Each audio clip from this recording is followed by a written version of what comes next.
আসসালামু আলাইকুম, কেমন আছেন সবাই? আজকে অনেকদিন পর বাজারে গিয়েছিলাম। এই যে দেখতেছেন আমার হাতে বাজারের ব্যাগ, ছোট একটা ব্যাগ। তো পেঁয়াজ নিলাম 2 কেজি। পেঁয়াজের খুব নাজল অবস্থা। হ্যাঁ, পেঁয়াজ 100 টাকা কেজি। আমার তো ভালো লাগে না, পেঁয়াজের কোনো খোসা নাই। দেশি পেঁয়াজগুলো 130 টাকা কেজি। আমার হচ্ছে আয় বুঝে ব্যয় করতে হবে। মূলা নিলাম 1 হালি, হচ্ছে আপনার 30 টাকা দিয়ে।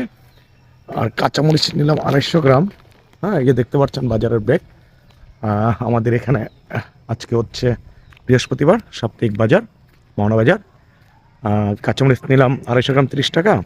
এই যে হচ্ছে আপনাদের আমি দেখাই, এই হচ্ছে মরিচ, এই হচ্ছে মরিচ, আর এই হচ্ছে সিম। হ্যাঁ, এই যে বিচি সারা সিম, এটা নিলাম 1 কেজি, আপনার 50 টাকা দিয়ে। তো অনেকদিন পর বাজারে গেলাম, কারণ বাজারে যেয়ে বাজার করা হয় না। তো আজকে বাজারে গিয়েছিলাম, বাজার